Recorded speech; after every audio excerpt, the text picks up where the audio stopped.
Chapter 5. Can you spare a nickel, pal? Kids in the funny pages sure lead thrilling lives. Little Orphan Annie and her dog Sandy are always having all sorts of adventures. And then there's Terry Lee from Terry and the Pirates. He sails to the far east with his pal Pat, looking for a lost gold mine. There's nothing thrilling happening on Curry Lane as far as I can tell, and the only thing that's lost in this house is Buddy's pants. I can hear Aunt Minnie hollering at the little boy.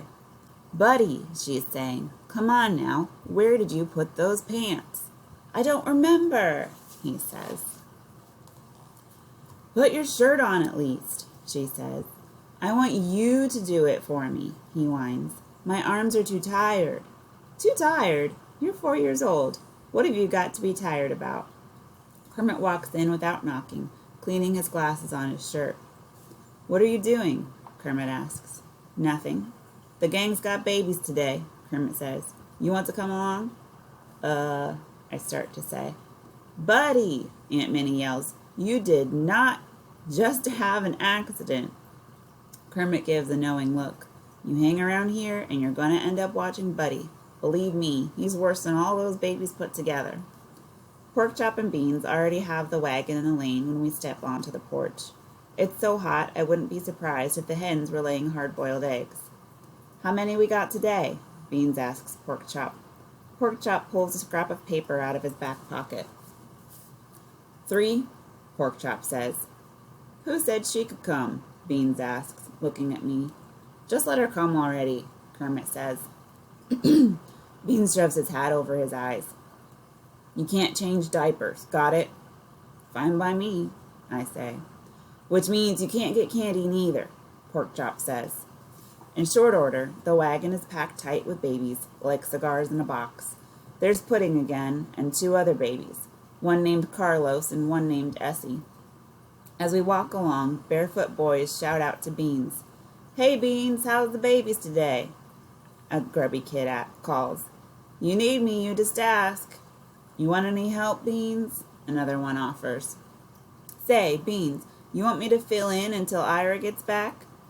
I guess it's the same all over. Everyone just wants a job. "Where's your father?" I ask Kermit. "He's up in Matacombe, working on the highway," he says. "How come you didn't go with him?" "Mama didn't want to move. She said it's a wilderness up there. Pappy comes home every few weeks." "At least he's got a job," I say. That's the good thing about Archie. He's always had work, not like some of Mama's other fellas. Before I left home, he took me aside. "Here, Princess," he said, handing me a $5 bill, "for emergencies." "Thanks," I said. He knelt down and looked me in the eye. "Everything's going to work out," he said. "I promise." The wagon hits a bump, and the front right wheel falls off, making the wagon tip. The babies wake up bawling. "This bum wagon," Beans says. Porkchop picks up the loose wheel and bangs it back on. Kermit sniffs. "I think Pudding's got a bad diaper." "What are you waiting for, then?" Beans says. Kermit takes the baby out of the wagon, lays him on the ground, and undoes the soiled diaper. Then he pulls a clean rag out of his pocket and wipes the bare bottom. It's red as can be. "Look at his bungy. No wonder the kid's crying," Kermit says. "Bungy?" I say. "What? Kids in New Jersey don't have bungies?" Porkchop says. "Use the formula," Beans orders. Porkchop digs around in the wagon, pulls out a small cloth sack, and hands it to Kermit, who sprinkles Pudding's bottom liberally with white powder. Then he pins on a fresh diaper and plops the baby back in the wagon. "That's the secret diaper formula?" I ask, unimpressed. "Yep," Beans says. "What's in it?" Beans makes a face. "It's secret. You got to be in the diaper gang." "Speaking of wanting to be in the diaper gang," Porkchop says, "look who's coming." The big-eared boy who was skulking around Curry Lane my first day comes running up to us. "Hey, Beans," the boy says, panting. "Too bad," Beans says coolly. "I went to the lane, but your ma said you left already," he says. "We got babies," Beans says. "See, I was wondering if I could have another try?" the boy asks, swallowing hard. "We've given you 3 tries already, Too Bad," Beans says. Too Bad starts talking fast. But I've been practicing. Honest, I have. Porkchop and Beans share a look. Give him a baby, Beans says. Kermit pulls baby Carlos out of the blankets and hands him to Too Bad, who looks nervous. Beans crosses his arms in front of him. Go on now. Let's see what you can do. Too Bad lays the baby on the ground and unpins the diaper. He tugs a rag out of his back pocket and gives the baby a wipe. Before he can grab a fresh diaper, a stream of liquid hits him right in the face. "Oh," Too Bad says. Porkchop and Beans burst out laughing. Rule number 3, Porkchop says, wagging his finger at Too Bad. Always duck. Especially with baby boys, Kermit adds. Too Bad shuffles off, a disappointed look on his face. See you later, Too Bad, Beans calls. Yeah, too bad you'll never be in the diaper gang, Porkchop shouts.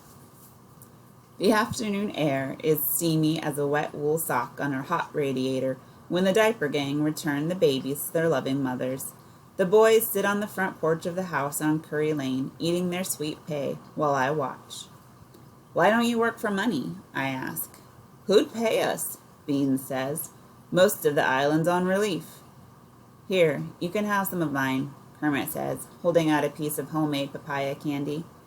Thanks, I say, but Beans snatches it right out of my hand. That's diaper gang candy, Beans says. Don't be giving it to her. Termite barks and Beans tosses the candy at the dog. A bell starts ringing and Kermit exclaims, Jimmy! Out on Francis Street, a throng of kids jostles around a man selling ice cream from the back of a horse-drawn wagon. Each kid takes an empty tin can and a spoon from the back of the wagon and then waits in line. I want some ice cream, Beans declares. We ain't got no nickels, Porkchop points out. Don't need nickels, Beans says, bragging. I got charm. You watch. Beans saunters right to the front of the line, holding out his emptied can. The other kids don't seem to mind. It's like he's king. What flavor, Beans? The ice cream man asks. Sour sop, Jimmy, Beans says, and the man deposits a scoop of ice cream in his empty can. That's a nickel, Beans, Jimmy says, holding out his hand. Can you spare me a nickel, Jimmy? Beans asks. Can't do it, Beans, the man says, and takes the ice cream out of Beans' hands. You still haven't paid me back from last time. But you know I'm good for it, Jimmy, Beans says, an edge of whine to his voice. Sorry, Beans, business is business. I could have told Beans that charm only gets you so far. You gotta have smarts, too. And I got smarts aplenty. The boys slink off back to the house. I pick up a can and wait my turn in line. When I reach the front, Jimmy smiles. You must be the cousin from New Jersey, he says. I'm Turtle, I say. I'm Jimmy. What can I get you? Do you have strawberry? I ask. He reels off the flavors.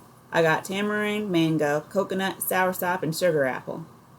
I'll try the sugar apple, I say, and Jimmy puts a big scoop in my can. I'm walking away when Jimmy says, That's a nickel, young lady. I hold out my ice cream. The nickel was in the bottom of the can, mister. In the bottom of the can, you say? Jimmy asks skeptically. I'm going to have to eat my way to it, I say. Might take a while. Oh, go on, Jimmy says. You can only get away with that once, though. The boys are sitting glumly on the front porch when I come walking up the lane with the ice cream. How'd you get that? Porkchop asks in an unbelieving voice. I stick my spoon in and take a bite. Used my charm, I say. Beans watches the ice cream drip down my chin and licks his lips.